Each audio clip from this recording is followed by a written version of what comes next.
I see the question on everyone's lips, is Amazon worth it in 2026? There seems to have been a flurry of these videos pop up on YouTube, on TikTok.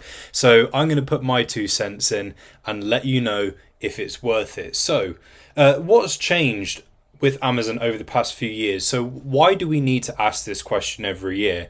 What has changed? So there's been many changes, but I'm going to just summarize it with a couple. So bundling has changed quite a lot. Brand approved bundles for several categories are the only way now because of how much has changed. So for quite a few categories, for example, things like the grocery category, the brand itself will have had to have created the bundles themselves, and then you can hop on to those bundles and sell those if you are matching that bundle exactly. And if it's anything different, then you can get penalized. That's not for every single category, but it is for quite a few. Obviously, for anything specific that you want to know about bundling, please see the Amazon policies. Fee changes, we've seen several reductions over the past few months, even more so, with more to come. Amazon aren't done yet. From what I am aware, there's still some changes to come in February. And who knows, we might see more beyond that. More big brands are stopping third-party reselling. Now, this is a bit of a point to really consider. And it's something that I've started to advise a little bit more, whereby it's in your best interest to obviously look at the big brands. If you can sell a big brand, sell a big brand. But just know that you are a little bit safer with any of the brands that aren't at the top of their specific category. Simply because the very, very big brands that are out there that are selling on Amazon, they're doing well, will eventually think, why do we still need other people selling our stuff when obviously we can manage it just fine? It's our product. And I mean, to be fair, a lot of you will already be used to some of these top brands being restricted, as in if you try to sell that brand, they will fling an IP claim your way. So we're already used to this, and it's just something that I've happened to notice over the past couple of years, where a few more big brands have said no. Some of them open up a bit, then they close again, and yeah. But it's something that we're used to at this point in time. And my final point is, learning to sell on Amazon has never been easy. It really hasn't. If you rewind 10 years ago, so we're looking at 2016 now, quite a lot of the software tools actually that we know and love didn't even exist. Before Buy What Pro came along, which is the deal analysis tool, there wasn't really that much in the way of software tools for Amazon sellers. And that, plus learning and how to get into reselling, what exactly you need to know, like that has just grown and grown and grown over the years. It's only gotten stronger and stronger and stronger. And some of the information going back a few years ended up being a bit gate kept due to gurus making courses, but that's completely changed because people have had enough, and a lot of the information that you need to start on Amazon is free, and it's very easy to grab on YouTube, TikTok. There's podcasts, there's website blogs, there's all manner of things. There's free courses like Arbiversity. So yeah, if you come across a source where you feel the information's a bit gatekept, just move on, find something else. It's very easy to learn those basics of how to sell on Amazon. There is no reason for anyone to have to pay anything towards knowing how to sell. So yeah, learning to sell has never ever been easier. Has the process changed? Nope, not one bit. This is the circle of arbitrage that I've drawn up, and like this process is exactly the same as it was however many years ago. Obviously, with how easy some of these bits are, depends on if you've outsourced things to services and softwares. For example, prep, do you do that yourself, or do you have a prep center do it?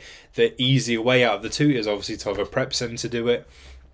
Sourcing, deal analysis, repricing can end up supercharged if you have the right software to help you.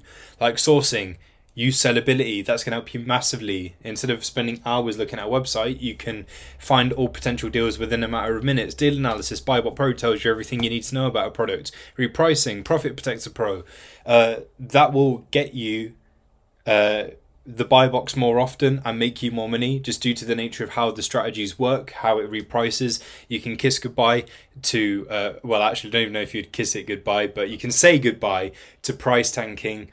Getting your stuff to Amazon, inventory management, analytics, getting paid. It all goes round and round and round. That process has not changed in any way, and I doubt it ever will. Why bother with Amazon now? So if you have only just started selling on Amazon, or maybe you're looking into it, why bother with it at this point in time?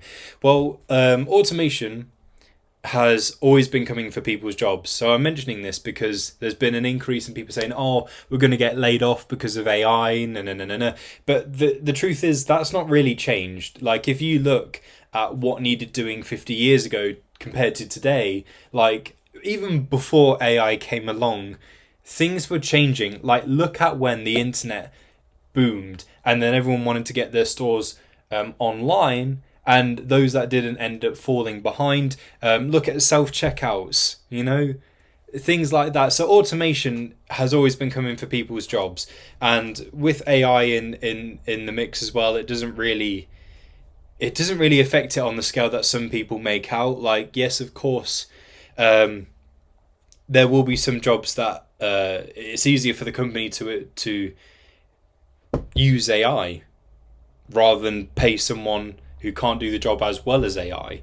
I mean, depending what it is. But with automation still rolling along, if you are really worried about it, get into something like reselling.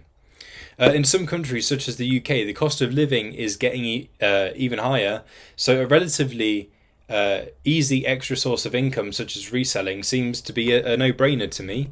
Of all of the ways to make money, reselling is one of the easiest. And Amazon's big and most popular platform is the best way to crack into it. Amazon and all of the brands have done all of the work of advertising for you. So as opposed to if you were starting your own business and you were making a website and you got your own products and so forth, that is actually the easy bit compared to the marketing. The marketing is the thing that makes or breaks. And for a lot of people, marketing is the toughest thing to crack ever. And there's not really like any cheat codes to doing it. It's just persistence and doing as much as you can. And if you're starting your own business from scratch, it can be really hard on you to then market it to the right audience, the biggest audience, and to get you to get yourself seen and to gain returning customers and recurring income and all of that. But Amazon and all of these brands have already done all of that for you. So all you're doing is hopping on the back of their success and reaping the rewards from it, which is why reselling is an absolute no-brainer. Will it get to the point where it's not worth it? We ask this question every single year. Will there ever be a year where I turn around and say, no, not really? Amazon need third-party sellers, and they would be shooting themselves in the foot big time if they tighten their grip so much that nobody could sell on their platform. A lot of Amazon's inventory is made up by third-party sellers. If they remove them, a lot of items from Amazon will disappear. With items that Amazon are selling themselves, they fall back on and they rely on third-party sellers, whereby like when Amazon go out of stock, what happens then? They don't want the item to be unavailable. They want people to keep shopping with Amazon. So when Amazon are out of stock of something, third-party sellers have their time to shine. So even on listings where Amazon are really hogging that buy box, if they run out of stock and they don't replenish in time, third-party sellers are going to get it. And there's lots of listings where third-party sellers are the only people on the listings, or where they're dominating those listings and Amazon aren't. So yeah, I don't think they'll ever push Amazon to the point where every third-party seller goes, nah, I'm done with this. Because Amazon need all of you. They need all of you. Whether they care to admit it or not, they desperately need all of you. And you make up quite a large part of Amazon. So they're not going to get rid of that, because that would be the most foolish thing that they could do. The changes that Amazon have made over the past year especially have made it easier than it has been in a while to resell. And the big thing that I'm talking about there is obviously those fee reductions, those lovely fee reductions. If we rewind maybe a year or two where we saw increases and then it felt a bit like, okay, the grip's getting a bit tight now, it's not the case anymore. These fee reductions are awesome, and this is because Amazon are looking to, well, from what it seems, it looks like they want to implement these fee reductions to get more sellers into um, basically selling everyday products, because it seems to me that they want to compete with TikTok Shop and Temu, which are growing in popularity rapidly, especially over the course of like the past year or so. And it looks like Amazon want to, get in on that and make sure that they're dominating that everyday product marketplace. So yeah, with those changes, it's Amazon are saying, come on, like, sell with us, sell those everyday essentials and all that good stuff. That's what it seems to be, at least to me anyway. So do you do it? 100% yes. I wouldn't be telling you yes if I had zero faith and zero belief in Amazon and the system and how it all works. I cracked into it very easily. Learn the basics. No need to overdo it on the knowledge front at the start, as most knowledge comes with experience, and experience comes from actually doing it. You need to know how it works. You need to know the basic core essentials of what you need to do and what to be wary of and all that stuff. So like deal analysis and getting ungated and all that stuff. Get those basics down and then just leap right in. If you wait till you know absolutely everything to do with Amazon, you're never going to be getting into Amazon. Get a starter budget down of a few $100s or pounds. It doesn't have to be anything super nuts.